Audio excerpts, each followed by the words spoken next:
જાણીતા અભિનેતા, ફિલ્મકાર અને દેશભક્તિની ફિલ્મો બનાવીને મિસ્ટર ભારત બનેલા મનોજ કુમાર નથી રહ્યા. શુક્રવાર 4 એપ્રિલ 2025ની સવારે મુંબઈની કોકિલાબેન હોસ્પિટલમાં તેમણે છેલ્લા શ્વાસ લીધા. તેઓ છેલ્લા થોડા વર્ષોથી પથારીવશ હતા. લાંબી માંદગી હતી અને અંતે એમને સારવારની સાથે સાથે અપાતી અન્ય દવાઓને પરિણામે એક જોરદાર હૃદયરોગનો હુમલો આવ્યો અને આપણે મનોજ કુમારને કાયમ માટે ગુમાવી દીધા. મનોજ કુમાર હંમેશા યાદ રહેશે તેમની દેશભક્તિની મહાન ફિલ્મોથી અને એમણે અભિનય કર્યો હતો તેવા યાદગાર ગીતોથી. આપણે સૌ દેશભક્તિની ફિલ્મોના અને મનોજ કુમારના ચાહકો પ્રભુને પ્રાર્થના કરીએ કે મનોજ કુમારના આત્માને પ્રભુ ચીર શાંતિ આપે. દોસ્તો નમસ્કાર, હું આપનો મિત્ર નરેશ કાપડે આપનો વંદન કરું છું. આજે આપણે વાત કરીશું ખબર છે .com પર ઓલ્ડ ઇઝ ગોલ્ડમાં મનોજ કુમાર વિશે. જી હા, પ્રેમ અને દેશભક્તિની ફિલ્મો આપનારા મનોજ કુમાર. હિન્દી ફિલ્મોમાં તેઓ મિસ્ટર ભારત રૂપે જાણીતા બન્યા. તેમનો જન્મ 24મી જુલાઈ 1937ના રોજ આજના પાકિસ્તાનના ખૈબર પખ્તુનવાના અબોટાબાદમાં થયો હતો. તેમને 2016માં ભારતીય ફિલ્મોના સર્વોચ્ચ સન્માન દાદા સાહેબ ફાળકે એવોર્ડની નવાજીશ થઈ હતી અને તેમની ઉપકાર, પૂરબ ઓર પશ્ચિમ, રોટી કપડા ઓર મકાન કે ક્રાંતિને માટે તેમણે દેશભક્તિનો રંગ જમાવ્યો હતો. તે પહેલા તેમણે શહીદમાં ભગતસિંહની યાદગાર ભૂમિકા કરી હતી. તેમની રોમાન્ટિક ફિલ્મ હરિયાલી ઓર રાસ્તા, રહસ્યમય ફિલ્મ વહ કૌન થી, સામાજિક મ્યુઝિકલ હિટ હિમાલય કી ગોદ મેં, પ્રેમ કથા દો બદન, પથ્થર કે સનમ, નીલકમલને માટે પણ તેમને યાદ કરાશે. 1992માં તેમને પદ્મશ્રીનો ઇલકાબ અપાયો હતો. 2015માં તેમને દેશનું સર્વોચ્ચ સિને સન્માન દાદા સાહેબ ફાળકે એવોર્ડ જાહેર થયું, જે 2016માં તેમને અપાયું હતું. તેમનું મૂળ નામ હરિકિશન ગિરી ગોસ્વામી. તેઓ જ્યારે 10 વર્ષના હતા ત્યારે તેમના પરિવારે દેશના ભાગલાને કારણે જંધ્યાળા શેરખાન આ સ્થળેથી દિલ્હી સ્થળાંતર કરવું પડ્યું હતું. તેમનું પરિવાર દિલ્હીના વિજયનગરમાં નિરાશ્રિત રૂપે રહ્યું અને નવી દિલ્હીના જૂના રાજેન્દ્રનગર વિસ્તારમાં જઈને વસ્યું. મનોજ કુમાર દિલ્હીની હિન્દુ કોલેજમાંથી ગ્રેજ્યુએટ થયા અને તેમણે ફિલ્મોમાં જવાનું નક્કી કર્યું. તેઓ દિલીપ કુમાર, અશોક કુમાર અને કામિની કૌશલના અભિનયથી પ્રભાવિત હતા.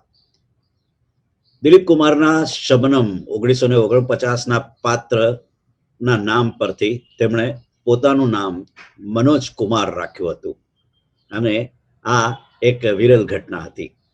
તેઓ હરિયાણાના શશી ગોસ્વામીને પરણ્યા અને તેમને 2 સંતાનો છે.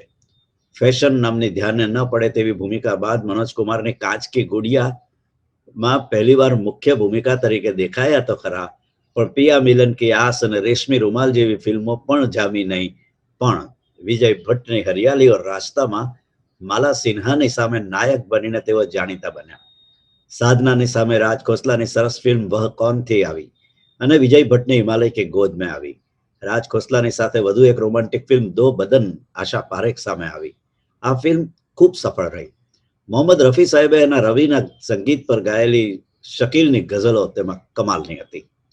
60ના દાયકામાં મનોજ કુમારે જે રોમાન્ટિક ફિલ્મો કરીને સફળતા મેળવી તેમાં હનીમૂન, અપના બના કે દેખો, નકલી નવાબ, સાજન, સાવન કી ઘટા તો કેટલીક સામાજિક ફિલ્મો જેવી કે શાદી, ગૃહસ્થી, અપને હુએ પરાએ, પહેચાન, આદમી પણ હતી.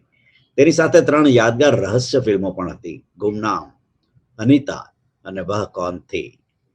1965ની શહીદથી મનોજ કુમારની દેશભક્તિવાળી ઇમેજ શરૂ થઈ ગઈ. તે ફિલ્મ ભગતસિંહના જીવન પર આધારિત હતી.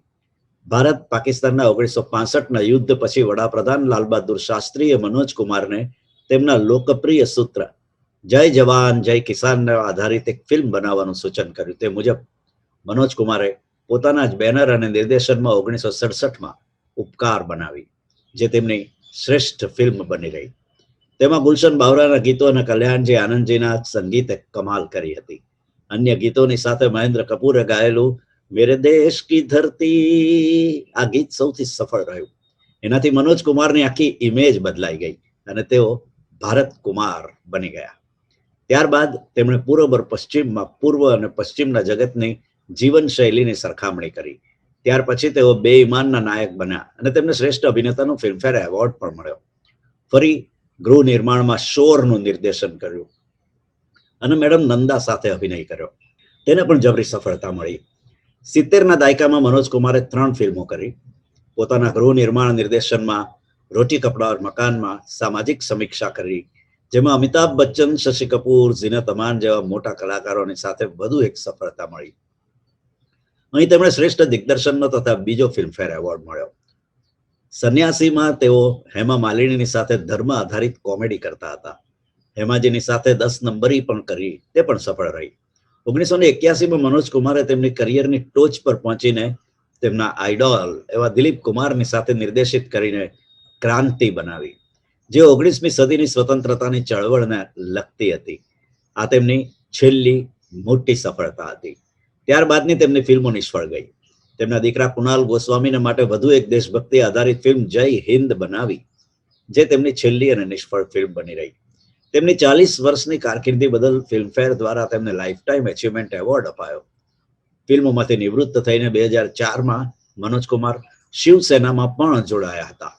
મનોજ કુમારને યાદગાર ગીતો મળ્યા હતા અને આજે પણ મનોજ કુમારને લોકો યાદ કરે છે. Old is gold. આજે આપણે વાત કરી મનોજ કુમારની.